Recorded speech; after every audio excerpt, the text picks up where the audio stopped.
একজন স্ত্রী লোক 5 সন্তানের জননী হয়ে স্বামীকে ছেড়ে অন্যত্র গিয়ে 4 বছর পর পালিয়ে এসে আগের স্বামীকে গ্রহণ করতে পারবে কিনা? যদি আগের স্বামীর চেয়ে তালাক নেওয়া ছাড়া আরেকজনের সাথে ভেগে যায় তাহলে তো পরেরটা জেনা হয়েছে। যেহেতু পরেরটা জেনা হয়েছে, অতএব আগের স্বামী তো এখনো বহালা আছে। তিনি যদি তালাক না দিয়ে থাকেন তাহলে এসে আবার তার সংসার করতে অসুবিধা, মানে আগেরটাতে আসতে পারবে, সে পরেরটা জেনা হয়েছে জন্য তওবা করবে, মাপ চাবে, ভিন্ন বিষয়। আর যদি এমন হয় আগের স্বামী থেকে তালাক নিয়ে যান বা তালাক হয়ে যায়, এরপরে আরেক স্বামীর কাছে গেছে, তার কাছ থেকে যদি আবার এসে পালায়া চলে আসে তালাক নেওয়া ছাড়া, তাহলে তো প্রথমটার জন্য হালাল হবে না। দেখতে হবে যে ঘটনা কি ঘটছে। দুনিয়াবি সব কাজ দাঁড়িয়ে করে, কিন্তু মসজিদে সালাত আদায় করতে গেলে চেয়ারে বসে আদায় করে, সালাত হবে কিনা? কি নোয়াখালী মানুষ সব খোঁজার না প্রশ্নই করে রে ভাই। ঠিক আছে, এর মধ্যে জানার জিনিসও আছে, কিন্তু সবই দিয়ে বেশিরভাগ খোঁজাখুঁজির প্রশ্ন। ভাই, দুনিয়ার সব কাজ দাঁড়ায় করে, বসে করে, গাছে উঠে সব করে, কিন্তু মসজিদে আসি চেয়ারটা টান দিয়ে যদি বসে যায়, ফ্যাশন করার জন্য যদি এরকম করে, হাসা হাসা যদি তার অসুখ না থাকে, সত্যি সত্যি যদি অসুখ না থাকে, তাহলে তার এ নামাজ হবে না, হবে না। এটা নামাজের নামে তামাশা। আরে ভাই, নামাজ তো আল্লাহর গোলামি করতে আসা। গোলামি করতে এসে আবার কেউ বাকাওতি করে, অহংকার করে, এটা কেমন জাহেল। গোলাম চেয়ারে বসে দেখে দিয়েছেন আমি বড় গোলাম, যত বড় গোলাম তত লম্বা সেজদা করে। আপনি বরং ছোট গোলাম প্রমাণ করতেছেন যদি আপনার ওজর না থাকে।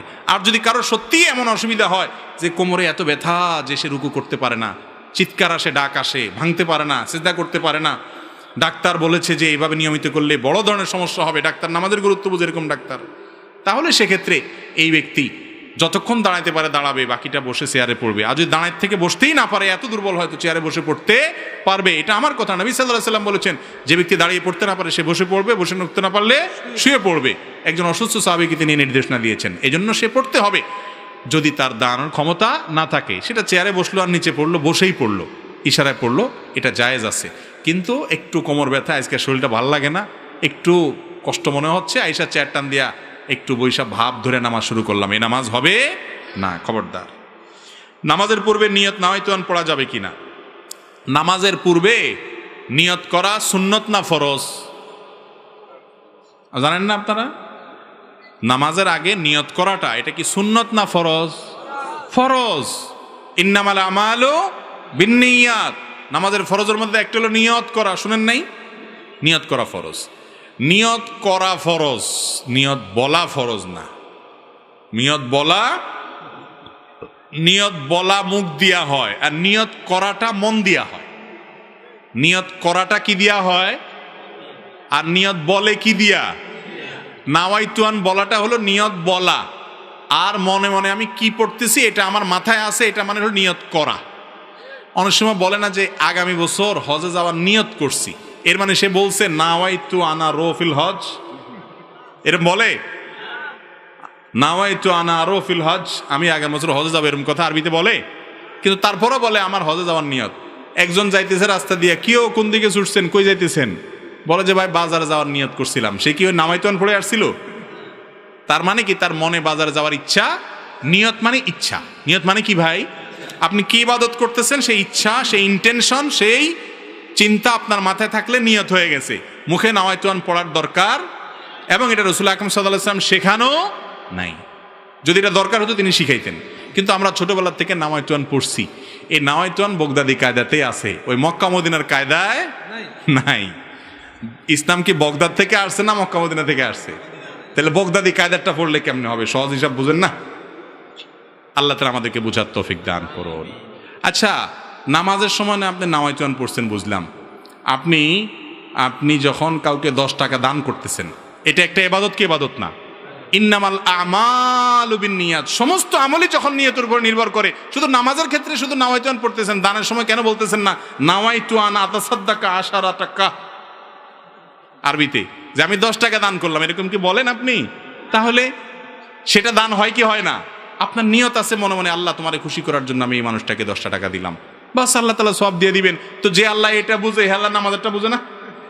তাহলে বোঝা গেল নামাজের মধ্যে নিয়ত করা ফরজ, কিন্তু সেটা মনে মনে ইন্টেনশন থাকলে, ইচ্ছা থাকলেই চলবে না। মনের ইচ্ছাটাই হলো নিয়ত। আপনি কি নামাজ পড়তেছেন এটা মাথায় থাকলে চলবে, মুখে নাওয়াইতুন পড়ার দরকার।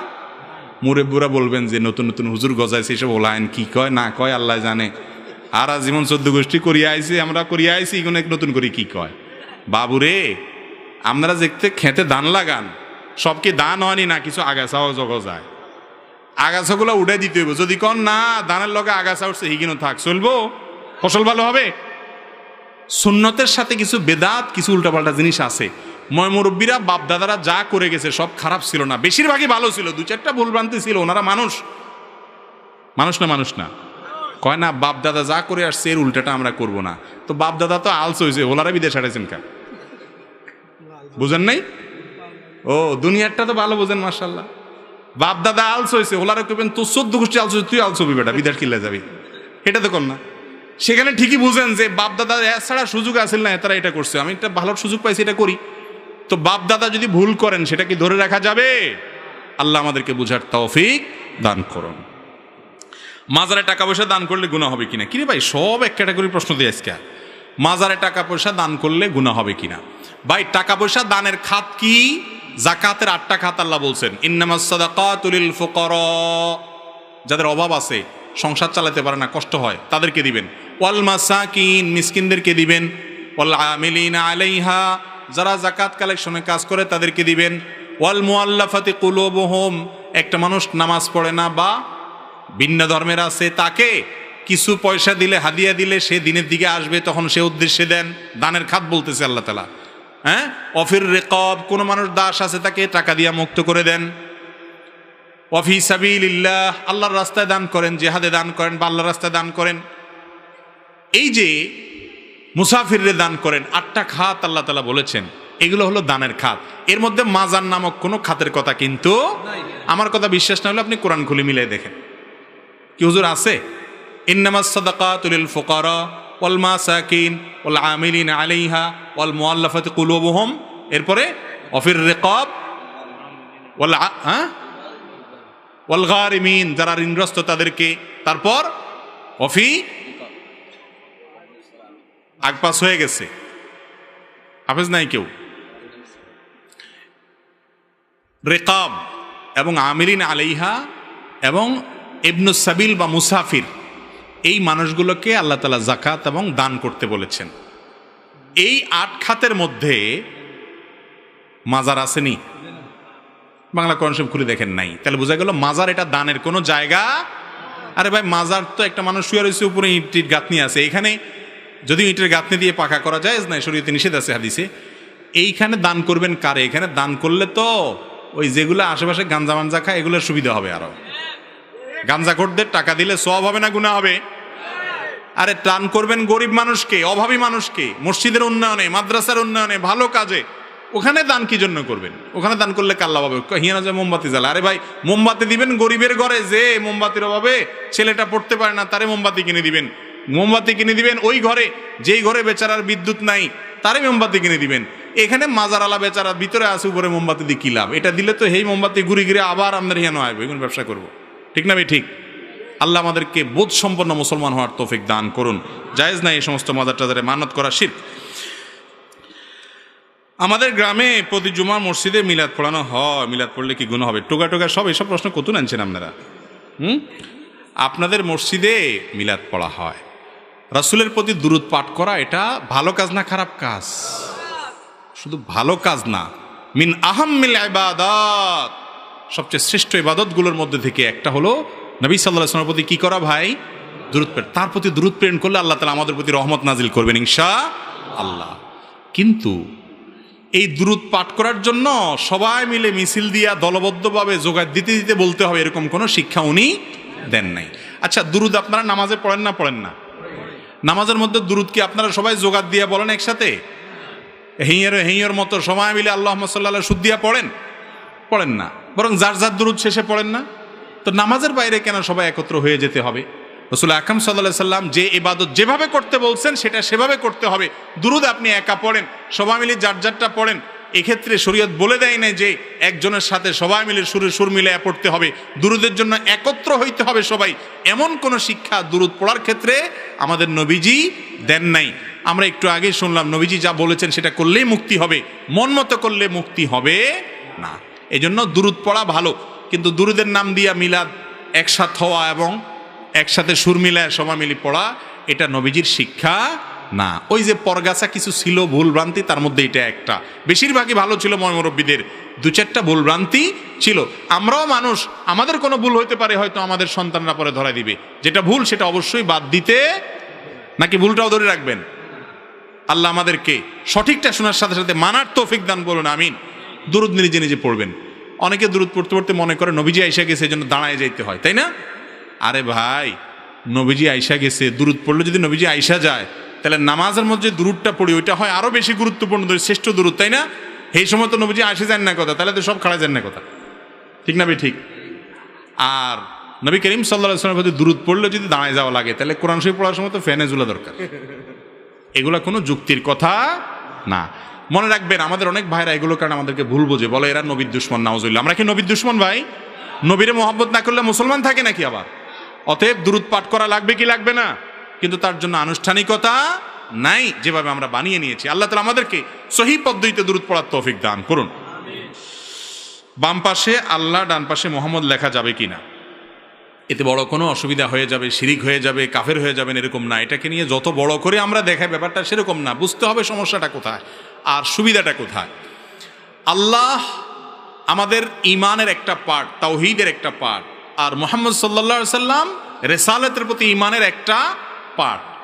এই হিসেবে যদি ইন্ডিকেট করে কেউ বুঝায় লেখে যে আশহাদু আল্লা ইলাহা ইল্লাল্লাহ আশহাদু মুহাম্মাদুর রাসূলুল্লাহ কালিমা শাহাদাতের দুইটা পার্টের খোলাসা, তাহলে এটা লিখতে পারে ওই উদ্দেশ্যে, ওই চিন্তা থেকে লিখলে। কিন্তু আল্লাহ এর পাশাপাশি রাসূল আকরাম সাল্লাল্লাহু আলাইহি সাল্লামের নামকে যদি এমনভাবে উল্লেখ করা হয় যেন আল্লাহ এবং রাসূল নাউজুবিল্লাহ দুইজন মিলে এক সত্তা, কাছাকাছি সত্তা, একজন আরেকজনের পরিপূরক, বা এই টাইপের, আল্লাহ মাফ করুক, যদি মনে করে কেউ লেখে, ওই চিন্তা লিখলে সে লেখা জায়েজ হবে না।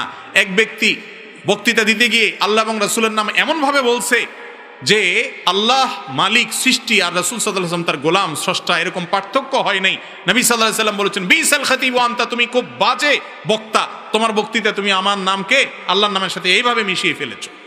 এখান থেকে বুঝতে হবে মূল জিনিসটা কোথায়, মূল সমস্যাটা কোথায়। সমস্যা হলো আমাদের দেশে অনেক শিরকি গান আছে, আপনারা জানেন। যে শিরকি গানগুলো আমাদের অনেক ভাইয়েরা যারা মাজার পূজা টুজা করেন, বড় শিরকে লিপ্ত আছেন, ভুলে আছেন, ওনারা অনেকে বলেন যে আল্লাহ সেই মোহাম্মদ, আপনার আহমদের কি জানি আহাদ আর আহমদ, শুধু মিমের বেশ কম, জিনিস একই, যে আল্লাহ সে মোহাম্মদের রূপ ধরে আসছে। এরকম গান আছে না নাই অনেক মারেফতি বা ভণ্ড ফকিরদের? ওই রকম চিন্তা থেকে যদি আল্লাহ মোহাম্মদ পাশাপাশি লেখে এবং এক বোঝানো হয়, তাহলে এটা ভুল। যেহেতু এরকম চিন্তাধারা আমাদের সমাজে আছে কিছু মানুষের মধ্যে, এই জন্য এই ধরনের লেখাজোকার মধ্যে সেই দিকে মন যেতে পারে, বা মানুষ চিন্তা করে এরকম হলে এটা অ্যাভয়েড করা উচিত। আদারওয়াইজ এমনিতে আপনার কালিমায়ে শাহাদাতের অংশ হিসাবে লিখলে অসুবিধা নাই। আর আপনি সংক্ষেপ লিখবেন কেন? গোটা কালিমায়ে শাহাদাতটা লিখে ফেলান, সবচেয়ে ঝামেলামুক্ত, সেটাই হলো উত্তম, এবং ওইটাই করবেন। কথা কি বুঝাতে পারছি? বিয়েতে দেনমোহর বাকি রাখা যাবে কিনা? বিয়েতে দেনমোহর নগদ দিবেন, এটাই হলো মূল মাসআলা। ফাতেমা রাদিয়াল্লাহু তাআলা আনহার বিয়েতে উনি নিজে রাসূল আকরাম সাল্লাল্লাহু আলাইহি ওয়াসাল্লামকে একরকম বলেছেন, আমারটা যেন নগদ দিয়ে দেয়। আলী রাদিয়াল্লাহু তাআলা আনহু পরে শেষ পর্যন্ত একটা ইয়া বিক্রি করে নগদ দিতে বাধ্য হয়েছে। বুঝতে পারছেন? আর আয়েশা রাদিয়াল্লাহু তাআলার একটা হাদিস আবু দাউদে বর্ণিত আছে, তাতে দেনমোহর বাকি রাখার কথাও প্রমাণ আছে। এই জন্য দেনমোহর বাকি রাখা জায়েজ আছে। কিন্তু বাংলাদেশে বিয়ের প্রায় বেশিরভাগই এখন বাকিতে, আর বাকির নাম ফাঁকি। বাসর রাত্রে বউ রাত ফাঁয়ে ধরে মাপটাপ চাই ছোট লোকের মতো, কয় এখন তো বুঝো ইটালি ভিসা চলে আসবে, কত টাকা হয়ে যাবে, সব তো তোমারই। এর সৌদির ভিসা চলে আসে আর কদিন পরে, তুমি কি চিন্তা করো? তো বউ বেচারি সোজা সাজি কয়, আরে টাকা দিয়ে কি করবে, কিন্তু কোনো কথা করনি, আপনি বাঁচে থাকলে আমার কিছু লাগতো না, শেষ। এক কথা বেচারি গেল আর শেষ হয়। এখন বেচারিরা না বলে যাবে কই? যদি বলে না চান্দু আগে মহৎ দাও, তারপরে এক কদম সামনে আগাবা না, এই কথা বললে তো কব ওরে বাবা কি ডাইনি মহিলা। অথচ শরীয়ত তার সে অধিকার দিছে না, দেয় নাই? পুরুষরা সব এই হক মারবেন না, হক মারবেন না। যুবক, মহরের টাকা জোগাড় করতে পারেন নাই, রোজা রাখবেন, আপনার বিয়ে করতে বলছে কি? ও মেয়ের বাপ, হ্যাঁ এটা একটা বড় কথা। শুধু একচেটিয়া করলে তো হবে না, এটা ঠিক বলছেন। হ্যাঁ, মেয়ের বাপরা যারা আছেন, চাচারা শুনেন, মহরের টাকা 20 লাখ ধরলেন, 20 টাকা আপনার মাইয়া পায় না, লাভ হয়েছে কি আপনার? এটার কোনো মানে আছে? আরে বাবা 2 লাখ ধরেন, 2 লাখ আদায় করে নেন, এটা হলো বুদ্ধিমানের কাজ। ইন্না আযামান নিকাহি বারাকাতান আইসারুহা মাউনাতান, যে বিয়েতে মহর যত কম হয়, খরচ যত কম হয়, ওই বিয়েতে তত বেশি আল্লাহর বরকত নাজিল হয়। ওই মুরব্বীদের জিজ্ঞেস করেন ওনাদের বিয়ের মহর কত ছিল, তখনকার যুগ হিসাবেও কম ছিল, তাদের মধ্যে দাম্পত্য শান্তি অনেক বেশি ছিল। এখন 20 লাখ 30 লাখ টাকা মহর ধরেন, 3 দিন পরে চুলাচুলি শুরু হয়, এরপরে তালাক হয়। ঠিক না বে ঠিক? যে সমস্ত মেয়ের বাপরা মনে করেন মহারণা বোধহয় এতগুলো ধরলে বোধহয় বিয়ে টিকবে, আরে আগে থেকেই যদি আপনি ভাঙার চিন্তা করেন তাহলে বিয়ে টিকবে কেমনে? মহারণাটা বিয়ের কোনো রক্ষা করার ব্যবস্থাপনা না, এটা নারীর অধিকার, স্ত্রীকে ফিরিয়ে দিতে হবে। যেই বেটা পেটে পাড়া দিলে 10 টাকা বাইরে হবে কিনা সন্দেহ, তাহলে 10 লাখ টাকা মহর ধরে দিচ্ছেন, বেচারা কোত্থেকে দিবে? এগুলো উচিত না। শুনেন, ভালো করে শুনেন, ভালো ছেলে খোঁজ করেন, সিরিয়াসলি বলতেছি মুরব্বীদেরকে। সৎ, আল্লাহর ভয় আছে, কর্মঠ, পরিশ্রমী, ভদ্র একটা ছেলে দেখেন। এই ছেলে যদি দেখেন, টাকা একসময় বহুত আসবে, মানুষের টাকা আসতে সময় লাগে না। আমি যখন বিয়ে করেছি সামান্য কয় টাকা মহর দিয়েছি এবং অনেক কষ্ট ছিল। কত? 35,000 টাকা মনে হয়। আমি 35,000 টাকা দিয়ে দিছি, আলহামদুলিল্লাহ। আমি তো জোয়ান মানুষ, বেশি আগের মানুষ না, মুরব্বীদের মতো। 35,000 টাকা পুরোটা দিয়ে দিছি, আলহামদুলিল্লাহ। বিয়েতে মহর কম হলেও মানুষটা যদি ভালো হয় আল্লাহ বরকত দেয়, ঠিক না বে ঠিক? এই জন্য মুরব্বীরা মহর নিয়ে তেড়ামি করবেন না, একটু সহজ করবেন ইনশাআল্লাহ। 31st নাইট পালন করা যাবে কিনা? আহা ভাইরা আমার, 31st নাইট এটা উদযাপন কেন করা হয়, এটার পেছনের রহস্য কি? অন্য কোনো সময় তো এই বাজি, আতশবাজি, আপনার পটকা ফুটানো, বাজি ফুটানো, তারপরে আনন্দ ফুর্তি এগুলা করা যায়, কিন্তু এই টাইমে বিশেষভাবে করার রহস্যটা কি, ফজিলতটা কি? এটার ফজিলত হলো, অনেকে করে ফজিলত জানে না আসলে এটা কেন করে। মূলত এটা যারা করেন ওনাদের বিশ্বাসের একটা গোড়া আছে, সে গোড়াটা হলো তারা মনে করে বছরের প্রথম দিনের প্রথম ক্ষণটাকে যদি উল্লাস করে, আনন্দ করে, মাতিয়ে রেখে, ফুর্তি করে কাটানো হয়, তাহলে সারা বছর নাকি হাসি খুশি থাকা যাবে। বুঝতে পারছেন কথা? বছরের প্রথম দিনের প্রথম সময়কে, প্রথম প্রহরকে, প্রথম মুহূর্তটাকে আনন্দ উৎসব করে কাটাইলে সারা বছর নাকি ভালো থাকা যাবে। এই বিশ্বাসটা মূলত আসছে কোত্থেকে জানেন? এই বিশ্বাসটা আসছে পেগানদের থেকে। পেগান প্রকৃতি পূজারী বুঝেন? রাতের পূজা করে, দিনের পূজা করে, সময়ের পূজা করে, বিভিন্ন সৃষ্টির পূজা করে। এই প্রকৃতি পূজারী এদের থেকে এসেছে। আমাদের দেশেও একসময় ছিল, বৃষ্টি আসে না, তো কি করে? কাদা গায়ে মাখে। কাদা গায়ে মাখলে কি হবে? বৃষ্টি আসে যাবে, মানে এই বৃষ্টি তোমার কাছে প্রার্থনা করি। আবার অনেকে বলে এসো হে বৈশাখ, এসো, বলে না? বৈশাখী কি কথা শুনে, কিন্তু তারপরেও ডাকে, আছে না নাই? শুধু ডাকানি, আবার বলে যে আমাদেরকে পবিত্র করে দিয়ে যাও বৈশাখে পবিত্র করতে পারে? এই কথাগুলো আবার এমন লোকেরা বলে যারা নিজেদেরকে দাবি করে বিজ্ঞান মনস্ক। ওনারা ধর্ম মানে না, কারণ বিশ্বাস ওনারা করতে রাজি না। ওনারা সবকিছু লজিক্যাল এবং আপনার যুক্তি নির্ভর, সেগুলোকে শুধু ওনারা গ্রহণ করেন, যুক্তিতে না ধরলে ওনারা গ্রহণ করেন না। বছরের প্রথম প্রহর ভালো হলে সারা বছর ভালো যাবে, এটা কোন যুক্তিতে আছে, কোন বিজ্ঞানে আছে বলেন? এই বিজ্ঞান মনস্যা যখন এরকম অবৈজ্ঞানিক কাজ করে, তখন তাদের জন্য আমাদের মায়া হয়, করুণা হয়। আমরা তাদেরকে দোয়া করি, দাওয়াত দেই, আহ্বান করি ইসলামের সুশীতল ছায়া আসার জন্য। আল্লাহ আমাদের ভাইদেরকে আসার তৌফিক দান করুন। এক সময় আমাদের দেশে মানুষের মধ্যে এই ধারণা ছিল, এখনো আছে অনেক গ্রামাঞ্চলে, যে দোকানদার প্রথম কাস্টমার যদি বাকি চায় তো বলে যে আজকে যাত্রা শেষ। আসেনি এগুলো এখনো? প্রথম কাস্টমার এসে যদি বাকি চায়, তাহলে আজকের দিন তো এইভাবেই যাবে মনে হয়। ওই যে প্রথম খারাপ হয়েছে জন্য সারাদিন খারাপ যাবে। বাসার থেকে বাইর হওয়ার সময় ঝাড়ু দেখছে হিসা, তো আজকে যেহেতু ঝাড়ু দেখছি প্রথমে, তাহলে কপালে আর দিন ঝাড়ুই মনে হয় আস। এসব ফালতু বিশ্বাস আমাদের সমাজে এখনো অনেকের মধ্যে আছে। এগুলোর বিরুদ্ধে আলেমরা সংগ্রাম করে যাচ্ছেন, এই সমস্ত কুসংস্কারের বিরুদ্ধে। আমাদের বিজ্ঞান মনস্করা আবার এরকম একটা আমদানি করে লই আইছে, কয় বছরের প্রথম প্রহরে ফুর্তি করলে সারা বছর ভালো যাবে। এটা অনেকটা ওই রকম হয়ে গেল না? কি বলেন? একই রকম হয়ে গেল না? তো আপনারা যারা এগুলো মাহফিলে আসি ওয়াজ শুনতেছেন, আবার পয়লা বৈশাখ 31st নাইটে ঠুসঠাস করবেন, যারা এখনো নিয়ত করে বসে আছেন, একটু নিজের বিবেককে জিজ্ঞাসা করেন, ভালো এবং মন্দের মালিককে। আপনি ওই দিন বাজি ফুটাইলে, আতশবাজি ফুটাইলে যদি আপনি ভালো থাকতেন, তাহলে দুনিয়াতে আর কোনো ভালো থাকার জন্য কাজ করা লাগতো না। ওই দিন শুধু পটকা কিনার সবাই মিলে ফুটাইলে কাম হয়ে যেত। আসলে কি তাই? এগুলা যারা করে এদের বেশিরভাগই দেখেন আরো বেশি অশান্তিতে থাকে, মানসিক যন্ত্রণা কষ্টে থাকে, ঠিক না ঠিক? শান্তি দেওয়ার মালিক কে? আল্লাহ রাব্বুল আলামিন। মনে রাখবেন, ইরানের অগ্নিপূজকরা তারা বছরের প্রথম দিনটাকে উৎসব হিসাবে, ধর্মীয় উৎসব হিসাবে উদযাপন করতো। আপনি বলবেন আমি তো এটা ধর্ম হিসাবে করি না। ভাই, এটা ধর্মের জিনিস। 31st নাইট উদযাপন করার এই সংস্কৃতি ধর্ম থেকে এসেছে। সেটা অগ্নিপূজকরা, প্যাগানরা, তাদের থেকে এসেছে। ইতিহাস খোলেন, পড়েন, গুগলে সার্চ দিলেও পেয়ে যাবেন। অগ্নিপূজকরা বছরের প্রথম দিনটাকে নাম দিয়েছে নাইরুজ। ফার্সিতে নাইরুজ মানে বুঝেন? ন্যায় মানে নতুন, রোজ মানে কি? রোজ মানে দিন, নাইরুজ মানে নতুন দিন। বছরের প্রথম দিনটাকে তারা বাৎসরিক উৎসব হিসাবে উদযাপন করত। তাদের পরে এটা খ্রিস্টানদের মধ্যে আসছে। আজ আমরা দিশেহারা মুসলমানরা তাদের দলে চলে গেছি।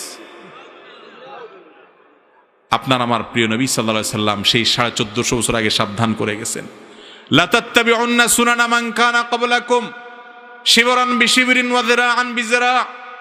তোমরা তোমাদের পূর্বসূরীদের অনুসরণ করবে, অন্ধ অনুসরণ। তারা যদি 1 বিঘত আগায় জাহান্নামের দিকে, তোমরা সেদিকে 1 বিঘত আগাবা। 1 হাত গেলে 1 হাত যাবা, যদ্দূর যাবে অদ্দূর যাবা। তারা গর্তে ঢুকলে তোমরাও গর্তে ঢুকে যাবা। এরকম অন্ধের মতো কাজ করবা। কেন করছো? নিজের বিবেককে জিজ্ঞেস করে কোনো উত্তর পাবা না, তারপরেও করছো কারণ তারা সবাই করে। জিজ্ঞাসা করা হয়েছে, রাসূলুল্লাহ, কারা যাদের অনুসরণে মুসলমানরা এরকম অন্ধের মতো করবে? নবীজি বলেছেন, কারা আর হবে? ইহুদি খ্রিস্টান কিনা জিজ্ঞাসা করা হয়েছে, তিনি বলছেন হ্যাঁ, তাদের কথাই বলছে, এছাড়া আর কারা হবে? আজকে পশ্চিমারা, ইহুদি খ্রিস্টানরা কোনো কালচার, কোনো সংস্কৃতি দেখাইলেই যুব সমাজ আজ আমরা হুমড়ি খেয়ে পড়ছি, লাফিয়ে পড়ছি। কেন করছি সেটা জানি না। যেই দেশে শীতের সময়ে, কনকনে শীতে উত্তরবঙ্গে মানুষ মারা যায়, যেই দেশে ফুটপাতে এখনো না খেয়ে শিশু মায়ের কোলে চোখের পানি ফেলে, সেই দেশে লক্ষ নয় crore crore billion billion dollar খরচ করা হয়, বিলিয়ন বিলিয়ন টাকা খরচ করা হয় শুধুমাত্র এই 31st নাইট উদযাপনের নামে। এটা কোনো সভ্য সমাজের সংস্কৃতি হতে পারে? কিন্তু এটার বিরুদ্ধে কথা বলার মানুষ নাই। মাদকের বিরুদ্ধে কথা বলে, মাদক নির্মূল করতে চায়, মাদক নিয়ন্ত্রণ করতে চায়। আর মাদকের সবচেয়ে ছড়াছড়ি এবং সয়লাভ হয় যখন, তখন এই 31st নাইট। যুব সমাজকে ভালো থাকতে বলেন, যুব সমাজকে সুপথে আসতে বলেন, তাদেরকে বিপদগামিতা থেকে রক্ষা করার কথা বলেন, ইফটিজিং কমাইতে বলেন, ধর্ষণ কমাইতে বলেন, অসামাজিক কর্মকাণ্ড কমাইতে বলেন, অপরাধ প্রবণতা কমাইতে বলেন। আর 31st নাইটের মতো বিজাতীয় কালচার আমদানি করে যুব সমাজকে নষ্টের দিকে ঠেলে দিচ্ছেন। এভাবে কোনোদিন সমাজ সুন্দর পথে আসতে, আমরা যারা এগুলোকে উইশ করছি, আবারও শুনে রাখেন, এগুলো প্যাগান প্রকৃতি পূজারী অগ্নি পূজকদের কাজ। মুসলমান কখনো বিধর্মীদের কালচার ধার করে আসার প্রয়োজন নাই। আপনি মিসকিন নন, আপনি সমৃদ্ধ, আপনি সচ্ছল। যে কালচার আপনাকে মুহাম্মদুর রাসূলুল্লাহ দিয়ে গেছেন, বছরে 2টা উৎসব দিয়ে গেছেন, সেই উৎসবের শিক্ষাটা একটু দেখেন। ঈদুল ফিতরে আপনি আগে গরিবের ঘরে সাদকাতুল ফিতর পৌঁছান, তারপরে ঈদের গাহে গিয়ে, ঈদগাহে গিয়ে আনন্দ করেন। আমার রাসূল সাল্লাল্লাহু আলাইহি সাল্লাম শিক্ষা দিয়েছেন, আগে ত্যাগ করেন, তারপরে ভোগ করেন।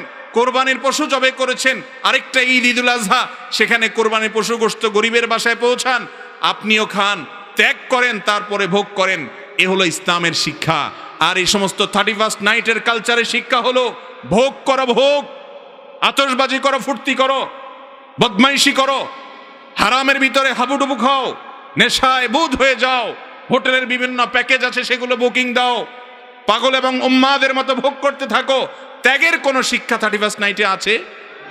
এই সমস্ত উৎসবে আছে?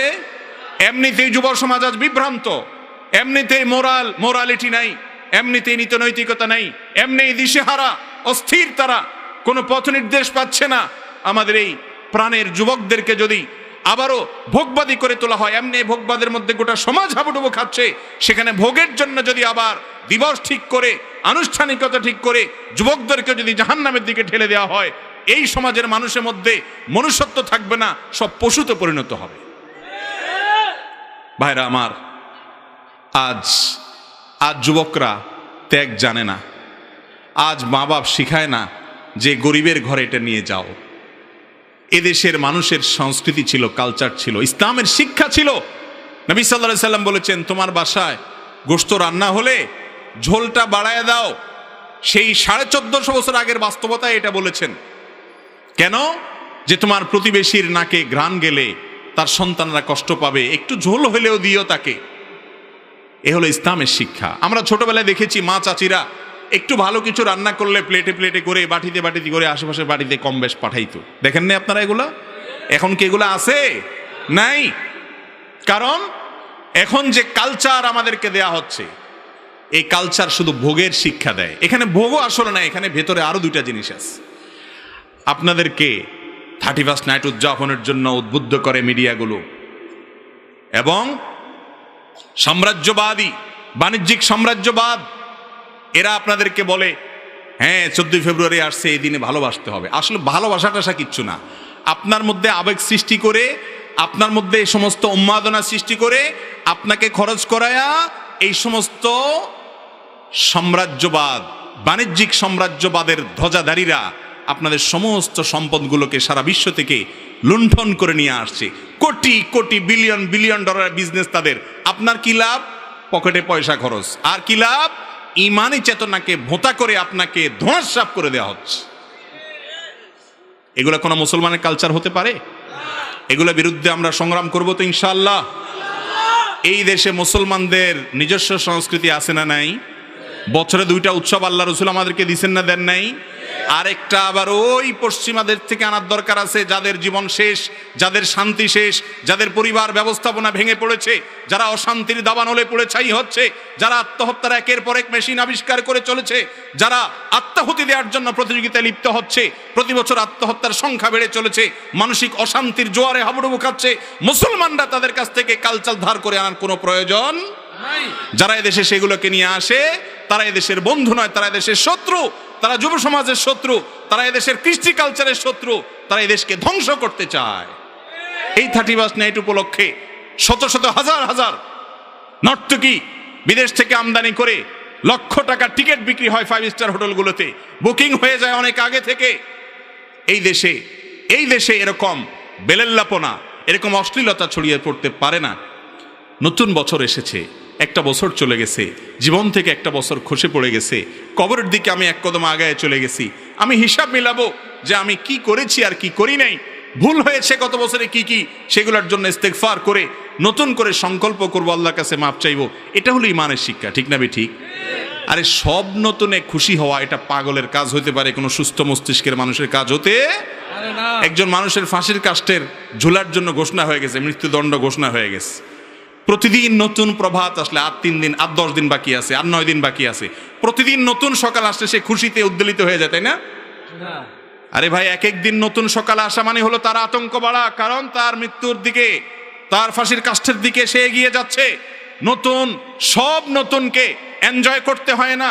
কিছু নতুন আছে ভয়ঙ্কর, কিছু নতুন আসে যেই নতুন দেখে নিজের চেতনাকে শানিত করতে হয়, নিজের চেতনাকে জাগ্রত করতে হয়, নতুন করে ভাবতে শিখতে হয়। মুসলমানের সন্তান, আপনি এত অবিবেচক হতে পারেন না, এত উন্মাদ হতে পারেন না, এত মাতালের মতো যা পাবেন তা নিয়ে লাফাতে পারেন না। কি করছেন একবার নিজের বিবেককে জিজ্ঞাসা করুন। ভাইরা আমার, আমরা সবাই মৃত্যুর পরোয়ানা প্রাপ্ত, মানে মৃত্যু হবে ঘোষণা দেওয়া হয়ে গেছে, কুল্লু নাফসিং যায়কাতুল মউত। অতএব আমাদের এক একটা বছর যাচ্ছে মানে কবরের দিকে এক একটা কদম আগায় যাচ্ছে, এক একটা কদম আগায় যাচ্ছে। একটা বছর চলে যাচ্ছে মানে হলো আমার জীবন থেকে একটা বছর খসে পড়ে গেল, একটা সময় চলে গেল, একটা সুযোগ হাতছাড়া হয়ে গেল নড়ে চড়ে বসার কথা আমলের জন্য। আল্লাহ তাআলা আমাদেরকে সেরকম বিবেচনা বোধ সম্পন্ন মুসলমান হওয়ার তৌফিক দান করুন। আমিন। এই 31st নাইট, এই সংস্কৃতি কোনো মুসলমান, কোনো বিবেকবান, কোনো যুক্তিপন্থী মানুষের কাজ হতে, এ উপলক্ষে সমস্ত কিছুকে আমরা বর্জন করবো তো ইনশাআল্লাহ। নাকি উপলক্ষে টিভিতে কি আবু দাউদের হাদিস, নবী সাল্লাল্লাহু আলাইহি ওয়াসাল্লাম বলেছেন, কোন বিজাতির সাদৃশ্য গ্রহণ করলে, তাদের কালচারের অনুকরণ করলে আপনি তাদের দলে চলে যান। অতএব বেঁচে থাকবো তো ইনশাআল্লাহ। আল্লাহ আমাদের সবাইকে বুঝা এবং বেঁচে থাকার তৌফিক দান করুন। এরপরে প্রশ্ন হলো, আমাদের সমাজের কিছু লোক পরের সম্পদ ভোগ করে কিন্তু সেটি জেনেও চুপ থাকে, শরীয়তের আলোকে জায়েজ আছে কিনা? ভাই, অন্যের সম্পদ ভোগ করা যে হারাম এটা তো আমরা সবাই জানি, প্রশ্ন করার দরকার হয় না। কত বেশি ভয়াবহ সেটা প্রশ্ন করতে পারেন। নবী করিম সাল্লাল্লাহু আলাইহি সাল্লাম বলেছেন সাহাবীদেরকে, আতাদরুনা মানিল মুফলিস, তোমরা কি জানো মুফলিস মিয়া কে? মুখলেস না, মুফলিস। তো সাহাবীরা বলেন যে ইয়া রাসূলুল্লাহ, মুফলিস আমাদের মধ্যে আল মুফলিসু ফিনা মাল্লা দিনারাহু ওয়ালা দিরহামা, মাল্লা দিনারা লাহু ওয়ালা দিরহামা। আমাদের মধ্যে মুফলিস বলি আমরা ওই ব্যক্তিকে, অভাবী ভিখারি ওই ব্যক্তিকে বলি যার পয়সা কড়ি নাই। মুফলিস মানে অভাবী ভিখারি। তখন নবী সাল্লাল্লাহু আলাইহি সাল্লাম বলেছেন, না, আমি এই মুফলিসের কথা বলি নাই। তোমাদের মধ্যে আসল ভিখারি, আসল অভাবী হলো সে, যেই লোক অনেক কোরআন তেলাওয়াত, অনেক তাসবিহ তাহলিল, অনেক জিকির আজকার, অনেক ওয়াজ শোনা, ওয়াজ করা, অনেক নামাজ রোজা, অনেক ইবাদত বন্দিগি সে দুনিয়াতে করছে, করে এগুলা নিয়ে আল্লাহর সঙ্গে সাক্ষাৎ করতে গেছে, মোছে তেল দিতে দিতে, যে জান্নাতে তো যাচ্ছি, এবার এত আমল নিয়ে আসছি। এরপরে সে ওই আমলের পাহাড় নিয়ে হাজির হওয়ার পর দুনিয়াতে কারোর আইল ঠেল ছিল, কারোর জমি মারছিল, মাপে কাউকে ওজন কম দিয়ে দিছিল, দোকানদার ছিল, সরকারি অফিসে চাকরি করছে, ঘুষ খাইয়া ফাইল আটকায় দিছিল, ঘুষের কারণে ফাইল আটকায় দিছিল। এরকমভাবে কারোর এলাকাতে, কারোর জমিতে গরুটা বান্ধি তার ফসলটা খাওয়াই ফেলছে। যেখান থেকে যেমনে পারছে, যারে যেমনে পারছে, ল্যাং মারি মারি মানুষের সম্পদ অন্যায়ভাবে আত্মসাৎ করেছে, এবং আরো বিভিন্নভাবে মানুষকে অপমান করেছে, মানুষের হক নষ্ট করছে। এই লোকগুলোর সব সেদিন উঠবে কিয়ামতের দিন, আইসা বলবে, আল্লাহ, এই লোক তো মাশাআল্লাহ অনেক আমল টামল নিয়ে হাজী সাহেব, গাজী সাহেব, হুজুর সাহেব সাজিয়ে আসছে, ভালো কথা, আমার একটা পাওনা আছে তার কাছে, আল্লাহ দুনিয়াতে পাই নাই, আজকে তো সব বিচার হবে। তখন আল্লাহর কাছে সেদিন যখন বিচার দায়ের করা হবে, আল্লাহ বলবেন, মামলা তো সত্য, তাহলে এবার আজকে সেই জিনিস তো আর ফেরত দিতে পারবা না, তোমার আমল থেকে এই পরিমাণ তাকে দেয়া হবে, দিয়ে দিবেন তাকে, চলে যাবে সে, আরেকজন আসবে, নেক্সট তাকে দেয়া হবে, এভাবে দিতে দিতে তার সমস্ত কষ্টের করা আমলগুলো সব শেষ। এরপরেও তার পাওনাদার রয়ে গেছে, এবার আল্লাহ তাআলা বলবেন, পাওনাদারদের পাপের বোঝা তাহলে তুমি নাও বিনিময়ে, সেগুলো এবার নিতে নিতে তখন জাহান্নামের দিকে উষ্ঠা মেরে ফেলে দেওয়া হবে তাকে। আমলের পাহাড় নিয়ে যারা আহ্লাদে আছেন, লম্বা দাড়ি আছে, টুপিও আছে, মসজিদেও যান, তসবিহ তাহলিল করেন, নামাজ কালাম পড়েন, তো মানুষের হক মারেন। কথা বুঝছেন না বুঝেন নাই? এই লোক জান্নাতি না জাহান্নামী? কথা বলেন, জান্নাতি না জাহান্নামী? নবীজির হাদিস থেকে বোঝা গেলে এই আমলের পাহাড় কুলাবে না যদি বান্দার হক নষ্ট করেন। মুস্তাদে আমাদের একটা হাদিস আমি প্রায় শুনাই, নবী সাল্লাল্লাহু আলাইহি সাল্লাম বলেছেন, কিয়ামতের দিন 3 ধরনের মামলা আল্লাহর কাছে উঠবে বান্দার। কয় ধরনের মামলা ভাই? 3 ধরনের মামলা। এক ধরনের মামলা হলো আল্লাহবাদী মামলা, আরেক ধরনের মামলা হলো বান্দাবাদী মামলা, আরেক ধরনের মামলা হলো সবই আল্লাহবাদী মামলা মূলত, একটা হলো বান্দার হক সংশ্লিষ্ট, একটা হলো আল্লাহর হক সংশ্লিষ্ট সাধারণ ইবাদত বন্দেগীতে, আরেকটা হলো শিরিক সংশ্লিষ্ট। বড় শিরিক করে গেছে, আল্লাহর সঙ্গে পার্টনার সাব্যস্ত করে গেছে, আল্লাহর একত্ববাদ বিশ্বাস করে নাই, আল্লাহরে সিজদা করছে, কবরে মাজারে গিয়েও সিজদা করছে। এইরকম শিরকি কাজ যারা করছে, তাওহীদ বিরোধী কাজ যারা করছে, বড় শিরিক করেছে, এই মামলার কোনো শুনানি হবে না, বিনা শুনানিতে, বিনা বাক্যে সোজা জাহান্নাম অনন্তকালের জন্য। আল্লাহ তাআলা আমাদেরকে হেফাজত করুন না, আমিন। দ্বিতীয় মামলা হলো আল্লাহবাদী মামলা, মানে আল্লাহর ইবাদত বন্দেগীতে ত্রুটি করছেন, বিচ্যুতি করছেন, রোজা রাখছেন ঠিক মতো রাখেন না, নামাজ পড়ছেন ত্রুটি হয়েছে, এইগুলো আল্লাহ তাআলা চাইলে বান্দাকে বলবেন যাও মাফ করে দিলাম, আর চাইলে শাস্তি দিয়া পরে আবার মাফ করবেন এক সময়, ঈমান যদি থাকে। আর 3 নম্বর মামলা হলো বান্দাবাদী মামলা, মানুষের হক নষ্ট করেছেন। এই মানুষের মামলা সম্পর্কে আল্লাহ বলবেন, এটা আমার এখানে শুনানি হবে না, শুনানি হবে ওই ব্যক্তির কাছে যার হক মেরেছ। সে যদি বলে আল্লাহ আমি ছেড়ে দিছি তো দিছি, কিন্তু সেদিন এমন একদিন, ওই দিন বাপ ছেলেকে ছাড়বে না, স্বামী স্ত্রীকে ছাড়বে না, ইয়াউমা ইয়াফিরুল মারউ মিন আখিহি, একজনকে দেখে আরেকজন পালাবে, কেউ কাউকে ছাড়বে। তাহলে দুনিয়াতে বাবারে, ভাইরে, অন্যের হক যদি মেরে থাকেন, কোন ইবাদত গুজারে কুলাবে না, কোন আমলে কুলাবে না, আল্লাহর কসম। কোরআন হাদিস একেবারে স্পষ্ট বলেছে ব্যাপারে, কোন লোকচুরি নেই। মানুষের হক মারলে, মানুষের হক যদি আটকে রাখেন, স্বয়ং আল্লাহ রাব্বুল আলামিন সেটা মাফ করবেন না।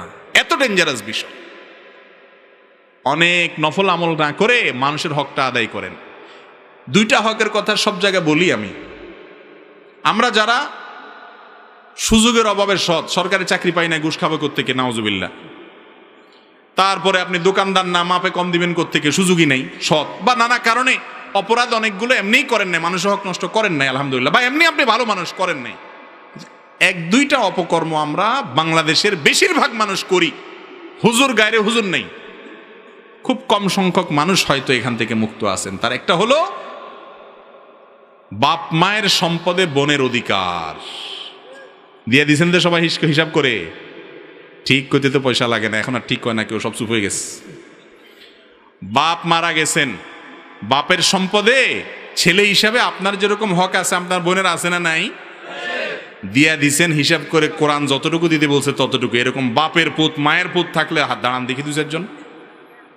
দাঁড়ান দরকার নাই, খুব কম দাঁড়াবেন, আমি বুঝি, শরম দিতে চাই নাই, আমি বোঝার জন্য বললাম।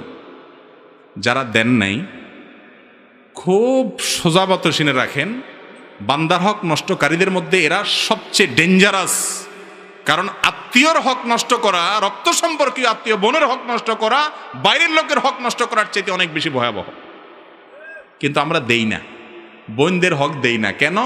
আবার মাসালা বানাইছি নিজেরা, কয় বাপের বাড়ির হক নিলে হয় না। নোয়াখালীরা কয় কি হয় না, মানে সয় না আর কি, শুদ্ধ বাংলায়। তো এই নোয়াখালীর এই এলাকাতে কয় বাপের বাড়ির হক নিলে কি কয়, হয় না। আমরা তো ফেনী মানুষ, আপনি জানেন তো, সয় না বলে। কি বাটপারি মাসালা চিন্তা করেন।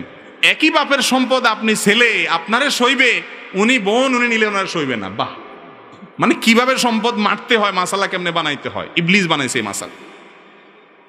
ভাইরে, বোনদের হক দিবেন তো ইনশাআল্লাহ। যুবকরা প্রতিজ্ঞা করেন, রিজিকের মালিক আল্লাহ, এটা দিয়ে দিলে যে আপনার কমে যাবে তা না, আল্লাহ আপনাকে আরো বাড়াই দিবে ইনশাআল্লাহ। ঠিক না বে ঠিক? এখন মুশকিল হলে বোনরাও নিতে চায় না আজকাল। নিবে কেমনে? বেচারিরা ভয়ে শরমে নিতে চায় না। যদি নিয়ে নেই হক এখান থেকে, ভাই যদি বলে যে তোমার হক তো নিয়ে নিছে, এখন আবার কেন আসছো, বাপের বিটাতে একটু যাইতে মনে চায় না? ছোটবেলা থেকে যেখানে বড় হয়েছি, কি বলেন, আপনার বাবার সম্পদে আপনার বোনের যে হক আছে, যেটা যদি জমি জমা বুঝে দেন, তাহলে সে বোন আপনার বাড়িতে আসার অধিকার আছে না নাই? ভাই বোনের সম্পর্কে কি 2 দিনের না চিরদিনের? অতএব রক্ত সম্পর্ক হিসাবে, তার বাপের ভিটা হিসাবে, ভাইয়ের বাড়ি হিসাবে সে আপনার মেহমান হওয়ার অধিকার আছে না নাই? কিন্তু আমরা আজকাল এমন স্বার্থপর হয়েছি, সম্পদ নিয়ে আনিছে তো চলে গেছো, আবার আসবা কেন? ঠিক না বে ঠিক? এই ভয়ে মহিলারা আসে না। আর অনেক মহিলারা বলে না ভাই দেয়া লাগবে না, আমরা খুশি আছি, এমনি খুশি আছি। আবার কিছু ভাই আছে এমন বাটপার, কিছু লামসাম দিয়া কয় এখন আল্লাহ তো তোমাদেরকে অনেক দিছে, তো তোমরা তো এদুর পাও, এদুর দিছি, তোমরা খুশি নি। বোন বেচারে নাখোশ হয়ে কই থাকবো? যদি বলেন আমি নাখোশ, কবো আরে বেটা বেয়াদ্দব, তাহলে তার বাড়িতে আস না কোনোদিন আমার। ঠিক না বে ঠিক? বেচারি বাধ্য হইয়া রাজি হয়। এগুলা সবগুলা হলো 2 নাম্বারই এবং হারাম খড়ি। বেঁচে থাকবেন তো ইনশাআল্লাহ। মুরব্বীরা একটু ভালো করে শুনেন, ওলা একটারে সব লেখা দিয়েছেন, আরেকটারে দেন নাই, বলে গেছেন আগে থেকেই মেয়েরা আছে অনেক, হাত দেয়া লাগবে না। হের যত থাকুক, আল্লাহ তাআলা কোরআনে তার হক ঠিক করে দিয়েছেন এবং বলে দিয়েছেন ফরিদাতাম মিনাল্লাহ, এটা আল্লাহর নির্ধারণ। তোমার সম্পদে আল্লাহ এতটুকু অমুকের জন্য ততটুকু রেখেছে, তোমার কোনো এখতিয়ার নাই সেটাকে পরিবর্তন করার। বাপেরও ক্ষমতা নাই তার নিজের সম্পদে এক সন্তানকে দেওয়ার আর এক সন্তানকে না দেওয়ার। কথা কি বুঝছেন না বুঝেন নাই? ইমরান ইবনে হুসাইন রাদিয়াল্লাহু তাআলা আনহু এক ছেলেকে কিছু হাদিয়া দিয়ে আসছে। আয়েশা বলে ইয়া রাসূলুল্লাহ, ছেলেকে দিয়ে আসছে। নবীজি বলছেন অন্যগুলোর দিছো? বলে দেই নাই। বলে যে সবগুলোকে দিয়ে আসো। ওয়াত্তাকুল্লাহ ইদিলু বাইনা আওলাদিকুম, আল্লাহকে ভয় করো সন্তানদের দানের ক্ষেত্রে। আল্লাহ যা বলেছেন এটাকে ঠিক রাখো, ইনসাফ করো। কিন্তু এই একটা জায়গায় আমরা একই হাম্মাম মে সারে নঙ্গে, সব উলট পালট। ঠিক না বে ঠিক? তওবা করতে পারি কিনা আজকের মজলিস ইনশাআল্লাহ? এই দেশে জমি জমার যে হিসাব নিকাশ আছে, আমাকে একজন এক্সপার্ট এ সম্পর্কে উনি বলেছেন যে ভাই আপনি কি জানেন বাংলাদেশে মোট জমি ল্যান্ডের মালিকানা মেয়েদের কত পার্সেন্ট? ভদ্রলোক একটা পার্সেন্টেজ বলেছেন, আমি ভুলে গেছি, সেটা এত কম উল্লেখ করার মতো না। আমরা শতকরা 25%ও না, আরো অনেক কম। জমির মালিক, সব জমির দলিলের মালিক পুরুষরা। ব্যাপার কি? শরীয়ত সব জায়গায় ছেলের পাশাপাশি মেয়ের হক রাখছে না রাখে নাই? কিন্তু আমরা দেই না। এই যে বান্দার হক নষ্ট করা, এগুলো জঘন্য অপরাধ। আমরা যারা ইবাদত বন্দেগী করতেছি এটা ভালো কথা, করেন, আমি নিরুৎসাহ করছি না, কিন্তু এর পাশাপাশি বান্দার হকের ব্যাপারে সাবধান আরো বেশি থাকেন, তাহলে ইনশাআল্লাহ আখিরাতে শেষ সাথী হাসতে পারবেন। চেষ্টা করবো তো ইনশাআল্লাহ। দাড়ি রাখলেন, টুপি রাখলেন, আর দোকানে যাইয়া বাকির খাতায় 10 টাকা জায়গা 20 টাকা লিখলেন, আর এরকম ভাবে মসুর ডাল ইন্ডিয়ানটা দেশিটা চাইনিজটা মিলায় ওটার দেশি ডাল বানায় বেচলেন। জায়েজ হবে না গুনাহ হবে? মানুষের লেনদেনটা মেইন। আমার আজকে আলোচনার বিষয় ছিল উদখুলু ফি সিলমিল কাফা। এখানে আসছে আর কি আপনার ওয়াজ হলো কি ঐক্য আর কি আলেমদের হুজুরদের। তো আমার মূল বিষয় আমি হারাই গেছি, আমার বলা ছিল সেটা ইনশাআল্লাহ পরবর্তীতে বলবো। পরিপূর্ণ ইসলামে দাখিল হতে হলে 5টা কাজ করতে হবে ইনশাআল্লাহ, বরপড়ার মাহফিলে বা অন্য কোথাও ইনশাআল্লাহ সে বিষয়ে কথা বলবো। আমার একটা প্ল্যান আছে, এই 5টা কোর্স কমপ্লিট করলে পরিপূর্ণ ইসলামে দাখিল হওয়া যাবে। আল্লাহ তাআলা আমাদের সবাইকে তৌফিক দান করুন। নানা আলেম নানান দিকে, আমরা যাব কোন দিকে আপনার কাছ থেকে জানতে চাই। এত সুন্দর মানে একেবারে শ্লোক বানায় দিয়ে দিছেন ভাই। এটার ওয়াজ তো আমরা এতক্ষণ করে ফেলেছি আগেই আলহামদুলিল্লাহ। আমরা ওলামা একরাম আমাদেরকে কোরআন হাদিস অনুযায়ী গাইডলাইন করেন, আমরা সেটা অনুসরণ করব। আলেমদের মত ভিন্ন থাকতে পারে, যদি কোরআন হাদিসের অনুসরণ করেন আলেম এবং কোরআন হাদিস আপনাকে দেখান বা ওইটার দিকে পথ নির্দেশ করেন, আপনি তার সাথে চলতে পারেন। আপনি দেখবেন তিনি কোরআন হাদিসের দিকে ডাকে নাকি তার প্রবৃত্তি, তার মনে যা চায় সেটার দিকে ডাকে। কোরআন হাদিস দিয়ে ডাকে, এরকম আলেমের কথা শুনতে অসুবিধা নাই। কিছু মানুষ আছে আবার একেবারে আলেমদেরকে ধুইয়া মুইসা তাদেরকে বাদ দিয়া বলে না না সব বাদ, হুজুররা সব নষ্ট হয়ে গেছে, ডাইরেক্ট নিজে কোরআন হাদিস পড়ো। কোরআন হাদিস আপনি কার কাছ থেকে শিখবেন ভাই? আলেম লাগবে কি লাগবে না? নবী বলতেছেন আমার ওয়ারিস হলো আলেমরা, তাদের তো আপনি এলেম শিখবেন কিভাবে? এলেম শিখার জন্য নিজে কোরআন হাদিস পড়েন। আলেমদের সাহচর্য জরুরি, মনে রাখেন। অবশ্যই কোরআন সুন্নাহপন্থী আলেম, আমি বেদাতি আলেমের কথা বলছি, কিন্তু সাহচর্য জরুরি। আজকাল অনেক ভাইরা বাংলা 2-4টা হাদিস পড়েই নিজেদেরকে এমন পণ্ডিত বানাইছে যে আলেমদের সোহবত সান্নিধ্যের কোনো প্রয়োজন তারা মনে করে। এরা দল্লু ফাদাল্লু, নিজেরাও গোমরা হয়, অন্যদেরকেও গোমরা করে। সাধারণ মানুষ, বিশেষ করে যুবকরা কোরআন হাদিস পড়ে, এটা তো আনন্দের কথা আলহামদুলিল্লাহ। এরা ফালতু বই ছেড়ে কোরআন হাদিসে আসছে, আমরা তাদেরকে অ্যাপ্রিসিয়েট করি, সাথে সাথে অনুরোধ করি যে এর পাশাপাশি আপনি কোরআন এবং হাদিসপন্থী কোনো সুন্নাহ এর প্রকৃত অনুসারী আলেমের তত্ত্বাবধানে, একজন বা একাধিকের তত্ত্বাবধানে থাকেন, পরামর্শ নেন। নিজেকে স্বয়ং সম্পূর্ণ মনে করবেন না। আপনার সম্ভবত থানভীর রহমতুল্লাহ বলতেন, जो आपने आपको मुस्तकिल बिज़ात समझते हैं वो मुस्तकिल बज़ात है। যে নিজেকে স্বয়ং সম্পূর্ণ মনে করে ও আসলে কোনো ভালো মানুষ না, সে খারাপ মানুষ, সে বুঝতে পারতেছে। আল্লাহ তাআলা আমাদেরকে হেদায়েতের উপরে চলার তৌফিক দান করুন। তাহলে ওলামাদের মধ্যে যদি মতপার্থক্য থাকে, আমরা কোরআন হাদিসের দিকে যাব। আল্লাহ কোরআনে বলেছেন যে তোমরা যখন দেখবে ইখতিলাফ আছে তখন তোমরা কোরআন হাদিসের দিকে যাওয়া, সেটাই তোমাদের পথ। আকিদায় বেদাতি ইমামের পিছনে সালাত আদায় করা যাবে কিনা? যে ইমামের আকিদায় বেদাত আছে, বেদাতটা যদি এত চরম প্রকারের বেদাত হয় যার ফলে সে কাফের হয়ে গেছে, সে গায়রুল্লাহর প্রতি ঈমান আনে, শিরকে আকবর করে, তাহলে তার পিছনে নামাজ পড়লে নামাজ হবে না। আর যদি শুধু বেদাত করে, ধরেন আপনার এমন কিছু কাজ করে, ধরেন আপনার মিলাদ পড়ে, এটাকে সুন্নাত মনে করে, মিলাদ পড়াটাকে কোরআন হাদিসের নির্দেশ মনে করে, বা বেদাতে লিপ্ত, সাধারণ বেদাতে লিপ্ত, যেটা কাফের হওয়া পর্যন্ত যায় না, সেই রকম বেদাত হলে তার পিছনে নামাজ পড়া যাবে। যদি বিকল্প ভালো কোনো মসজিদ না থাকে আশেপাশে, তার পিছনে নামাজ পড়লে নামাজ হয়ে যাবে। এরকম অজুহাত দিয়ে একা একই নামাজ পড়া যাবে না, অবশ্যই জামাতের সাথে পড়তে হবে। বিয়ের অনুষ্ঠান অথবা অন্য যে কোনো অনুষ্ঠানে গান বাজনা করা যাবে কিনা? গান এবং বাজনা সূরা লোকমান আয়াত নম্বর 6 তাফসির অনুযায়ী হারাম। আব্দুল্লাহ ইবনে আব্বাস রাদিয়াল্লাহু তাআলা সহ বিশ্ববিখ্যাত মুফাসসিরগণ এই আয়াতের লাহু আল হাদিসের তরজমায় গান বাদ্যযন্ত্রের কথা বলেছেন। নবী সাল্লাল্লাহু আলাইহি সাল্লাম বলেছেন, আরবাউন ইয়াস্তাহিল্লুন, একটা সময় আসবে আমার উম্মত 4টা জিনিসকে হালাল মনে করবে। আল হের, জেনা, ব্যভিচার, আজকাল বয়ফ্রেন্ড গার্লফ্রেন্ড ইজি মনে করে যুবকরা, মনে করে এটা দোষে কিছু নাই, হারাম, অথচ হারামের ধারণা উঠে যাবে। ওয়াল হারির, সিল্কের ব্যবহার পুরুষদের জন্য, এবং ওয়াল খামার, মাদক, এটা কোনো বিষয় না, আজকাল হালাল হয়ে গেছে এমনটা আমাদের ধারণা। ওয়াল মাআজিফ, এবং বাদ্যযন্ত্র হারাম, এটাকে মানুষ হালাল মনে করে। আজকাল যুবকরা গান শুনে দোষে কিছু মনে করে না, জাগানাকা গান শুনতেছে সারাক্ষণ, অথচ গান শোনা হালাল না হারাম? মিউজিকের ব্যবহার থাকলে সে গান শোনা হারাম। যে গানের কথামালার ভিতরে অবৈধ প্রেম ভালোবাসার কথা আছে সেগুলো হারাম। যে গানে কথামালায় ভালো কিছু আছে, কোনো মিউজিক নেই, সেটা শুধুমাত্র গাইতে পারেন, শুনতে পারেন, তাতে অসুবিধা নাই। তো এই ধরনের গান বাজনা যদি কোনো বিয়েতে থাকে, ওই বিয়েতে আল্লাহর গজব এমনি নাজিল হবে, দাম্পত্য জীবনে অশান্তি হবে, যেটা হচ্ছে ঘরে ঘরে। এখন বিয়ে মানে গান বাজনা, গান বাজনা কোনো বিয়ে হয় এখন? এই জন্য বিয়ের সাথে অটোমেটিক দাম্পত্য অশান্তি ফিরি, ঠিক না ভাই? ঠিক। এরকম যুবক কি আছে 2-4 জন যে বলবে আমার বিয়েতে কোনো গান বাজনা করতে দিব না? আসেননি 2-4 জন? আল্লাহ যুবকদের বিয়েকে সহজ করে দেখ, মুরব্বীদের হেদায়েত দান করুক। আর যারা বিয়ে করছেন তারাও নিয়ত করবে ছেলের জন্য, বড় ভাইয়ের জন্য। রাইত অনেক হয়ে গেছে নি, তাহলে থাক আজগা, এটা বরফাড়াতে আল্লাহ মাসাইলে সব আজকে দিয়ে দিলে কেমন হইব? জেনা কি? জেনা তো হারাম। নোয়াখালী জেনা, এটারা কেউ জেনা, জিনা বলেন, কেউ জেনা। আরে কি এক মুসিবত। আচ্ছা, একটু সংক্ষেপে দিয়ে দেখি, আমাদের গ্রামের বিয়ের অনুষ্ঠানে গান বাজনা করা যাবে কিনা? এটা বলেছি এর আগে উত্তরে। ইসলামের দৃষ্টিতে মহিলাদের যে কোনো পেশায় অংশগ্রহণ করা জায়েজ কিনা? মহিলাদেরকে আল্লাহ রাব্বুল আলামিন ভেতর নিয়ন্ত্রণের জন্য বলেছেন, ছেলেদেরকে বাহির নিয়ন্ত্রণের জন্য বলেছেন। আল্লাহ তাআলা ভাগ করে দিয়েছেন এবং শরীরটা এমনভাবে তৈরি করে দিয়েছেন তার জন্য বাসাটা উপযোগী। বাচ্চার দুধ আল্লাহ তাআলা তার শরীরে রেখেছেন এবং মাসিক অসুস্থতা আল্লাহ তাআলা তাকে দিয়েছেন। আবার কিছু সুবিধা এবং মানসিকতা তার মধ্যে আল্লাহ দিয়ে দিয়েছেন, ফিতরত সৃষ্টিগত স্বভাব দিয়েছেন, এগুলো বাসার জন্য উপযোগী। এখন আজকের দুনিয়া বলতেছে না না, ঘরেতে বাইর করে ফেলা মহিলাদেরকে।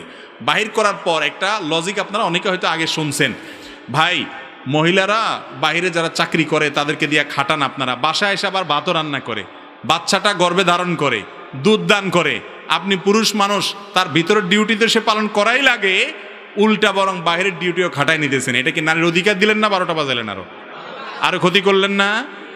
মনে রাখবেন, মহিলাদেরকে বাসা রাখবেন সম্মানের সাথে। হ্যাঁ, কোনো মহিলা যদি বাসা কাজ করতে চায়, কাজের ব্যাপারে নিষেধাজ্ঞা নেই, তিনি নিজের জায়গা থেকে কাজ করবেন। বাসা থেকে মানে এই না যে সে কোনো কাজ করবে না, বাসা থেকে কাজ করতে পারে। খাদিজা রাদিয়াল্লাহু তাআলা ব্যবসা করছেন রাসূল আকরাম সাল্লাল্লাহু আলাইহি ওয়াসাল্লামকে দিয়া, এটা করতে পারেন, অসুবিধা নেই। আর এর পাশাপাশি যদি মহিলারা মনে করেন আপনার এমন কোনো পেশায় কাজ করেন যে পেশায় কাজ করলে তার পর্দার ব্যাঘাত হয় না, সম্পূর্ণ প্রাইভেসি রক্ষা করে করতে পারেন, সেটাও তার জন্য করা জায়েজ আছে। কিন্তু পুরুষরা বাধ্য করে মহিলাদেরকে বলবেন তুমিও চাকরি করো আমিও চাকরি করি, এটা কি নাই? উচিত নাই। ঈমান ও ইবাদতের মধ্যে পার্থক্য কি? ঈমান আর ইবাদতের মধ্যে পার্থক্য কি? ঈমান হলো দাসত্বের চেতনা যেটা অন্তরে ধারণ করে, আর ইবাদত হলো দাসত্বের প্রকাশ যেটা অঙ্গ প্রত্যঙ্গ দিয়ে করে। আল্লাহর দাস এটা অন্তরে যখন স্বীকার করবেন তখন সেটার প্রকাশ হবে অঙ্গ প্রত্যঙ্গ দিয়ে, এটা হলো ইবাদত। আর ওই ভেতরের চেতনাটার নাম হলো কি? ঈমান। আমাদের মা বোন ও স্ত্রীদের প্রতি কেমন মনোভাব হওয়া প্রয়োজন? মা বোন এবং স্ত্রীদের প্রতি আন্তরিক, সদয় এবং তাদের প্রতি কোমল হৃদয়ের হতে হবে। নবী করিম সাল্লাল্লাহু আলাইহি সাল্লাম মেয়েদের প্রতি খুব নরম হতেন, রূঢ় হতেন না। আমরা মার প্রতি, বোনের প্রতি, স্ত্রীর প্রতি গেউ গেউ বেশি করি, এটা মুসলমানের স্বভাব হতে পারে না। তাদের প্রতি আন্তরিক হতে হবে, ভুলভ্রান্তি হলেও ক্ষমা করার মানসিকতা থাকতে হবে, এটাই সুন্নাহ। একজন স্ত্রী লোক 5 সন্তানের জননী হয়ে স্বামীকে ছেড়ে অন্যত্র গিয়ে 4 বছর পর পালিয়ে এসে আগের স্বামীকে গ্রহণ করতে পারবে কিনা? যদি আগের স্বামীর থেকে তালাক নেওয়া ছাড়া আরেকজনের সাথে ভেগে যায় তাহলে তো পরেরটা জেনা হয়েছে। যেহেতু পরেরটা জেনা হয়েছে, অতএব আগের স্বামী তো এখনো বহাল আছে, তিনি যদি তালাক না দিয়ে থাকেন তাহলে এসে আবার তার সংসার করতে অসুবিধা, মানে আগেরটাতে আসতে পারবে, সে পরেরটা জেনা হয়েছে জন্য তওবা করবে, মাপ চাবে, ভিন্ন বিষয়। আর যদি এমন হয় আগের স্বামী থেকে তালাক নিয়ে যান বা তালাক হয়ে যায়, এরপরে আরেক স্বামীর কাছে গেছে, তার কাছ থেকে যদি আবার এসে পালায়া চলে আসে তালাক নেওয়া ছাড়া, তাহলে তো প্রথমটার জন্য হালাল হবে না। দেখতে হবে যে ঘটনা কি ঘটছে। দিন প্রচারের নামে ইউটিউবে অশ্লীল বিজ্ঞাপনের মাধ্যমে টাকা উপার্জন করা বৈধ হবে কিনা? না হলে এদের ব্যাপারে শায়েখদের করণীয় কি? ধরছে এবার ক্যামেরাম্যানগুলোর প্রশ্নকারীরা। ঠিক আছে ভাই, এই ব্যাপারে তো আমরা স্পষ্ট বলি যে হারাম অ্যাড দেখাইয়া যে উপার্জন হয় সে উপার্জন কখনো হালাল হতে পারে না, সেটা হালাল না। এখন ক্যামেরাম্যানদেরকে আমাদের নসিহত থাকে, সব ক্যামেরাম্যান যে অ্যাডসেন্স, আমি 2-4 জন সবার কথা জানি, 1-2 জনের কথা জানি, আমাদের ক্যামেরা আছে যেমন অ্যাডসেন্স হয় না। এখন আপনি ক্যামেরাম্যান দেখেই বলতে পারেন না, তবে এদের বেশিরভাগই এ হারাম খায়, এতে কোনো সন্দেহ নাই। এই অংশ এরা প্রচার করবো কিনা সন্দেহ আছে। কোনো ব্যক্তির জন্য না নিজের ইচ্ছা মতো সব অ্যাড দেওয়া যায় না। আমার চেয়ে বেশি জানেন না আপনি, 600-র উপরে আইটেম আছে, বোধহয় 100-3 করা যায়, বাকিগুলো করা যায় না। আর জাকা নাকা ফুড পান্ডার অ্যাড আপনি কিভাবে নিয়ন্ত্রণ করবেন? মিউজিক আছে না এটাতে? তো আপনি আমার চেয়ে বেশি জানেন, পুরোপুরি নিয়ন্ত্রণ করা যায় না। হ্যাঁ, যদি যায়, এরকম কোনো সিস্টেম যদি থাকে, আল্লাহ মাফ করুক, আমার জানাও ভুল হতে পারে, যে অ্যাডের মধ্যে খারাপ কোনো অ্যাড দেখাবে না, আপনি নিজে এটাকে কাস্টমাইজ করে যদি এরকম করতে পারেন, আলহামদুলিল্লাহ, তাহলে কি আছে? জায়েজ আছে। কিন্তু আমি যতটুকু জানি ইউটিউবে এটা পুরোপুরি সম্ভব না। পুরোপুরি নিয়ন্ত্রণ, কিছু চয়েস করা যায়, পুরোপুরি চয়েস করা যায় না। কোনো ব্যক্তির জন্য তার কতটুকু সম্পদ আল্লাহর রাস্তায় ওয়াকফ করার অধিকার আছে? যদি কোনো বাবা ইসলামের নীতি অনুসরণ না করে অতিরিক্ত ওয়াকফ করে দেন তাহলে সন্তানদের করণীয় কি? দেখুন, ওয়াকফ একজন বাবা যদি তার সম্পদ দান করে যেতে চান জীবদ্দশায়, 3/1 করতে পারবে সর্বোচ্চ। কত ভাগ করা যাবে? 3/1। এর বেশি করতে পারবে না। এর বেশি করতে হলে ওয়ারিসদের সম্মতি লাগবে। যদি সব সম্পদ দিয়ে যায়, ওয়ারিসরা, সন্তানরা 1/3 তার টোটাল সম্পদের 3/1 পর্যন্ত কার্যকর করবে, বাকিটা তারা ভাগযোগ করে নিবে। কারণ বাপের এই অধিকার নাই যে তার সব সম্পদ দেওয়ার জন্য ওসিয়ত করে যে আমার মরার পরে সব দান করে গেলাম, সন্তানদেরকে বঞ্চিত করলাম। অনেক বাপ মা আছে একটু মনের কষ্টে এরকম করে, এটা করা জায়েজ নাই। নবী করিম সাল্লাল্লাহু আলাইহি ওয়াসাল্লাম দেখেন কি দিন আমাদেরকে দিয়ে গেছেন আল্লাহর তরফ থেকে, যৌক্তিক ধর্ম। এখানে বলা হয়েছে যে তুমি তোমার সন্তানকে কোনো কিছু না দিয়ে চলে যাওয়ার চাইতে তাদের জন্য কিছু রেখে যাওয়া উত্তম। এই জন্য অনেকে আছে বিভিন্ন পীরের মুরিদ হয়ে তো সব পীরের দরবার দিয়ে যায়, ছেলে মেয়েরা কিছুই দেয় না, আছে না নাই? এগুলো জায়েজ নাই, গুনাহ, তাদের জন্য রাখতে হবে। বিয়ের রোকনগুলো কি কি? বিয়ের জন্য প্রস্তাব দেওয়া, প্রস্তাব গ্রহণ করা, সাক্ষী থাকা, এগুলো হলো বিয়ের মৌলিক বিষয়। এগুলো ছাড়া বিয়ে শুদ্ধ হবে না, এগুলো থাকতে হবে মূল।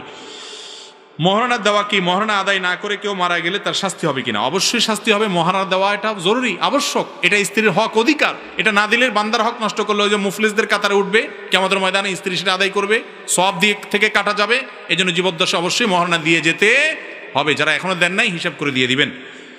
এরপরের প্রশ্ন হলো কবরে মাটি দিতে কি দোয়া পড়তে হবে? কবরে মাটি দেওয়ার সময় বিসমিল্লাহ আলা মিল্লাতি রাসূলিল্লাহ অথবা বিসমিল্লাহ আলা সুন্নাতি রাসূলিল্লাহ, দুটো রিওয়ায়াত আছে তিরমিজিতে, দুইটা যে কোনোটা পড়তে পারেন। আর মিনহা খালাকনাকুম ওয়া ফিহা নুঈদুকুম ওয়া মিনহা নুখরিজুকুম তারাতান নুখরা, এরকম একটা দোয়ার কথা আমরা জানি, বিভিন্ন হাদিসের কিতাবে আছে, কিন্তু সেটা বিশুদ্ধ নয়, সহিহ সনদে বর্ণিত হয় নাই। সহিহ সনদে বর্ণিত হয়েছে বিসমিল্লাহ আলা সুন্নাতি রাসূলিল্লাহ বা মিল্লাতি রাসূলিল্লাহ।